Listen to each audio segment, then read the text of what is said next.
Hey everybody, Spidey here, and as always, I hope you're having a marvelous day. I know that I am because I am about to bring you my Spidey Hits Top 10 Marvel Trading Card Sets of 2024 up next.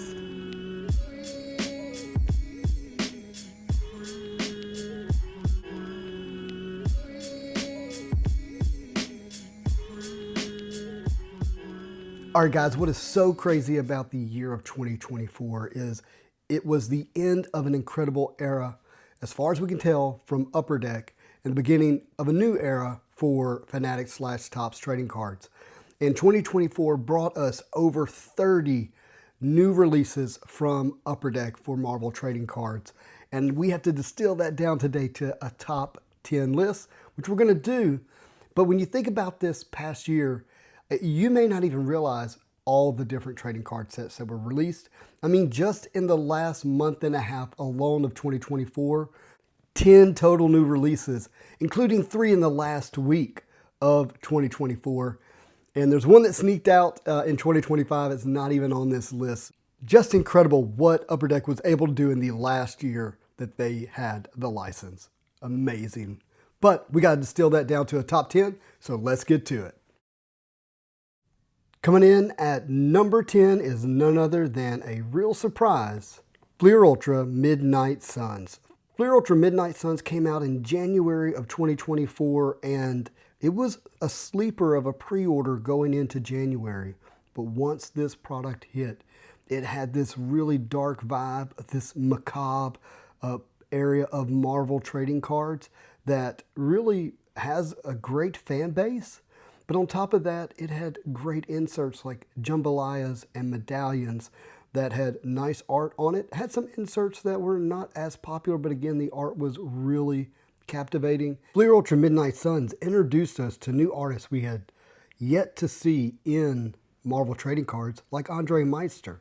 With Flair Ultra Midnight Suns being an original art base set with great 90s inserts like medallions and jambalayas, you can see why this set became popular, but it took a little while to catch on because Midnight Suns is not, a great brand like Spider-Man and Wolverine. But coming in at number 10, Flair Ultra Midnight Suns. All right, the countdown continues to number 9, and our number 9 set of the year for 2024 is none other than 2024 Marvel Flair. Marvel Flair is another 1990s brand that was reimagined in 2019. And this is another modern release for 2024. And people were really looking forward to this set because not only is it another original art-based set, which is going to be a theme of the top sets of the year for Marvel cards, but it also had great 90s inserts.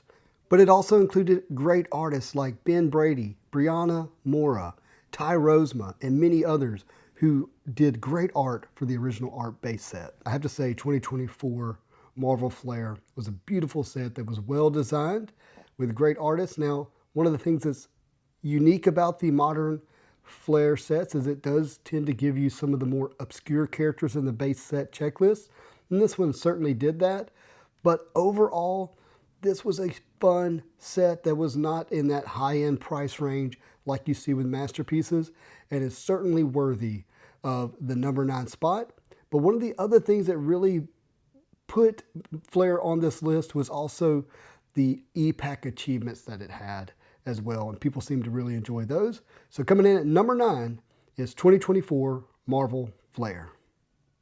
Now coming in at number 8 on this list is going to be a surprise, and some people may think it's not even worthy, but it is. Magic the Gathering's Secret Lair drop of Marvel that occurred in November of 2024, and man, was this a big deal because Magic the Gathering already much larger than Marvel trading cards as a whole, and the fact that they got access to the Marvel trading card license or the TCG license, whatever the licensing rule is, and put together this incredible drop.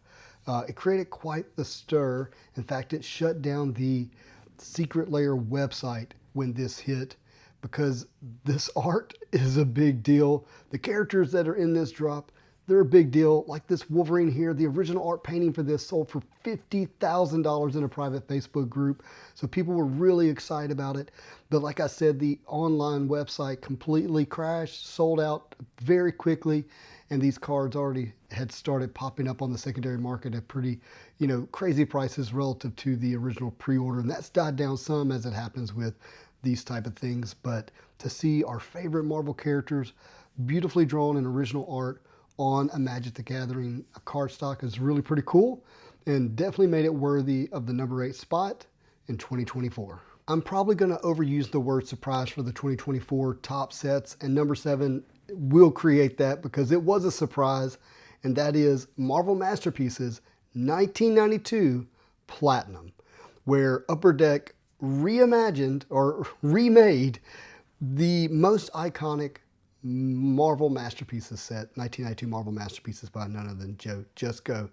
And they didn't just simply reimagine it in the art, because no, it is the same art from Joe Jusko, but they reimagined it on some of our favorite cardstock, which includes Platinum Golden Treasures and Precious Metal Gem PMGs. They just called them PMGs. Anyway, it was kind of weird the way some of this was done, but yeah, unbelievably big surprise. And this is such a nostalgic driven set that created these new visually stunning reimaginations of them that a lot of Marvel card fans went after it and opened it up. And it certainly was one that many have enjoyed, both not only in the physical release, but also on e-Pack as well, and was chased very heavily on e-Pack and sold out really quickly. Kind of a surprise how quickly it sold out, because this does seem to be a really large print run relative to the number of hits that we see inside of a case, but still very worthy of being number 7 in our top 10 sets that were released in 2024. Marvel Masterpieces 92 Platinum. Call me a homer, but they don't call me Spidey Hits for no reason. Coming in at number 6, Marvel Renditions Spider-Man, which I like to call Spider-Man Renditions because it makes more sense to me. But Spider-Man Renditions was literally released at the end of 2024, like the 30th. I happened to get a case of it a little sooner than that. But wow, what a release. You're talking about a jam-packed release of Spider-Man, Venom, Carnage, some of your favorite Spider-Man characters and villains, but also original art cards through the Impel release, which is another 100 base card. So it's like getting 2 different sets in one, plus you get these legendary TCG cards. So it's like getting 2 different types of trading cards and TCG cards in one release. On top of that, it had great inserts, including one-of-one symbiote suit inserts. And who doesn't love a good symbiote suit one-of-one? Know that I did. A lot of fun. But yeah, just a great overall set. But when you think about the value, meaning the price per box relative to what you get out of the box, it was a big hit. Because in a case, on average, you get 1 to 2 sketch cards. Look at these here from the Q method. And that's another thing this set did. It introduced us to new sketch card artists that really are just blowing our mind with the level of art that is going on to these sketch cards. Here's a couple that I pulled personally in my Whatnot breaks. But yeah, it's so incredible. Introduced us to another friend of mine that I have grown to know, and that is Ariel. And look at his art. So good, so many incredible sketch card artists, but for the initial price that this product came out, relative to the amount of hits, relative to the fact that it has top characters all through it, especially Spider-Man and Venom, even includes Wolverine in the base set, it's just incredible to think about how much fun this is to open relative, again, to the price point compared to the other price points that the boxes cost, packs cost, or cases cost for the top sets of the year. Such a great value. And yeah, I'm a Spider-Man fan, so Marvel Renditions Spider-Man coming in at number 6.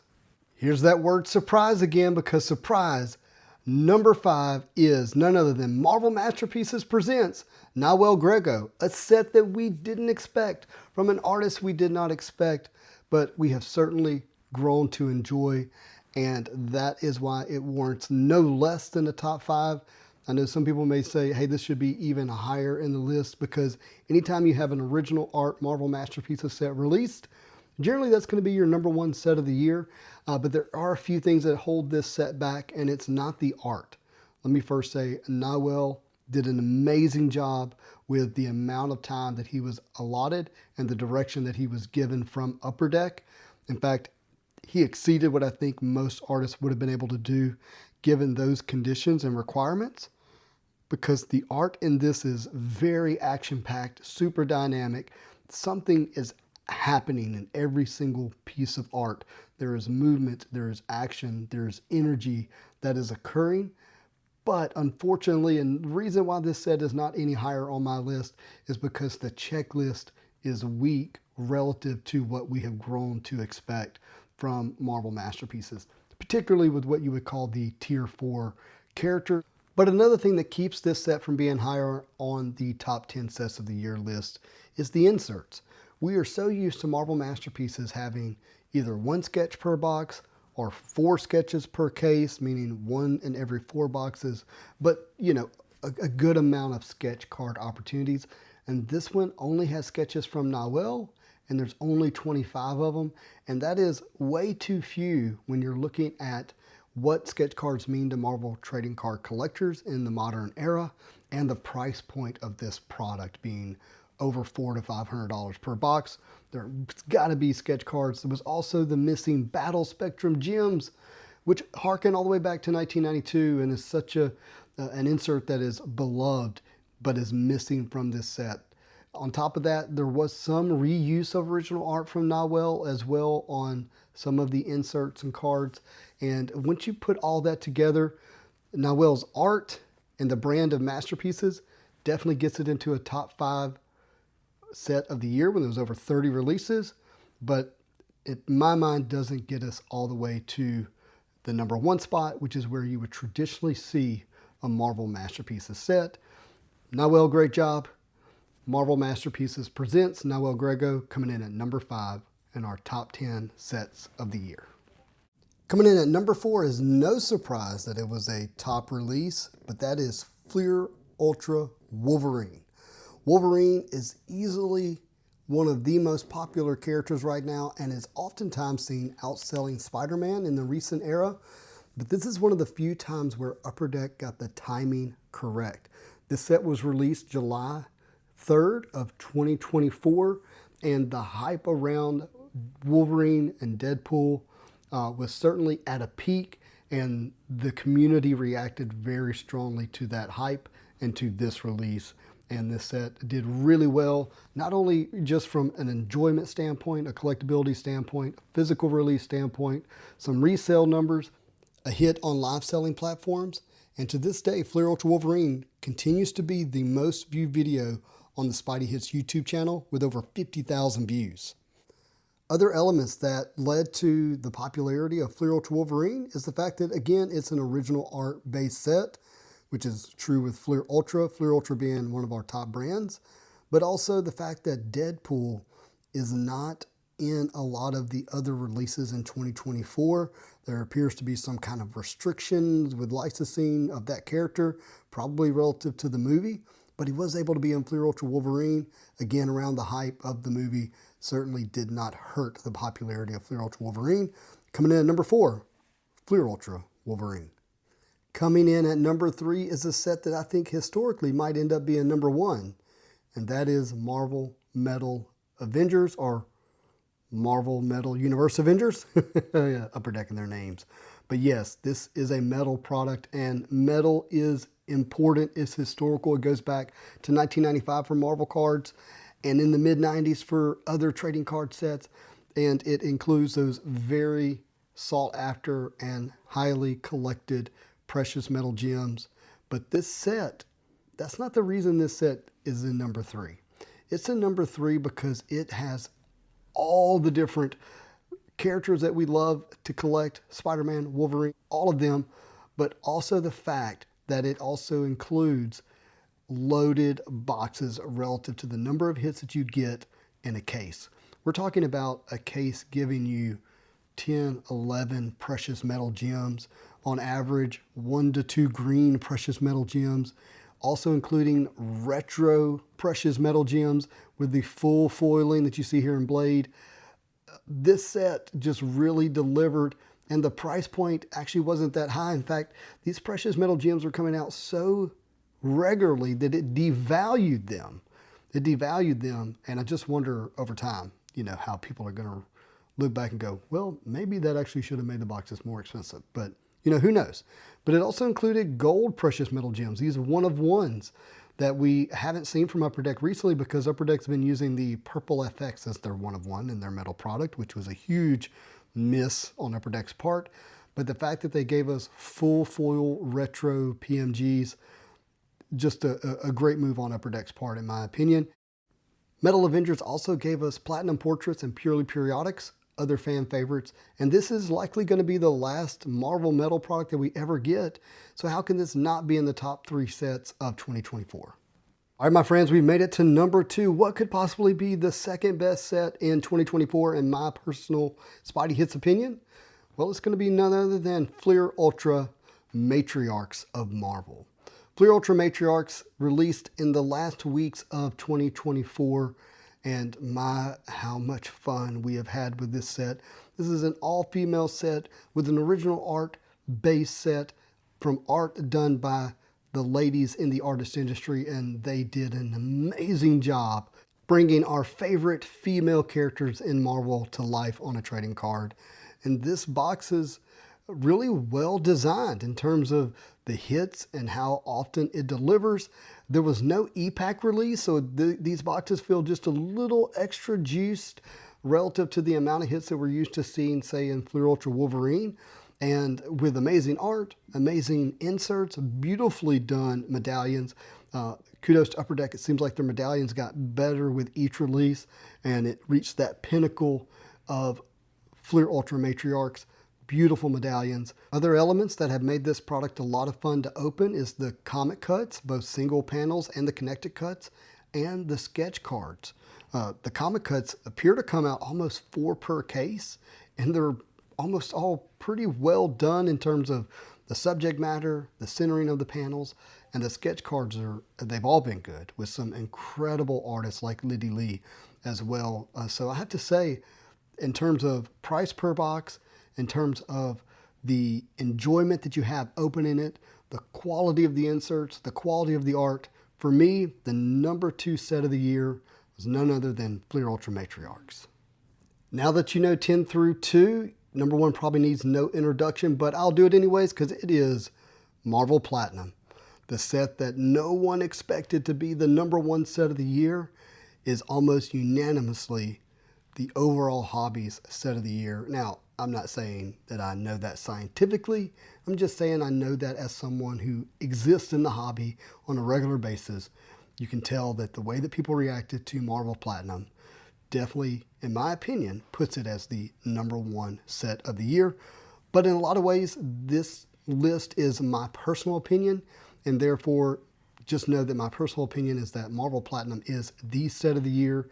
It was not something that people look forward to when it was being released, at least not many. Like, I could count on one hand the amount of friends that I know that was like, man, I'm really looking forward to that overly parallel set that is a brand that no one's ever heard of from Upper Deck before. Because typically people want those brands that have this long history of being collected and chased and pursued, whether that's Flair or Flair Ultra or masterpieces.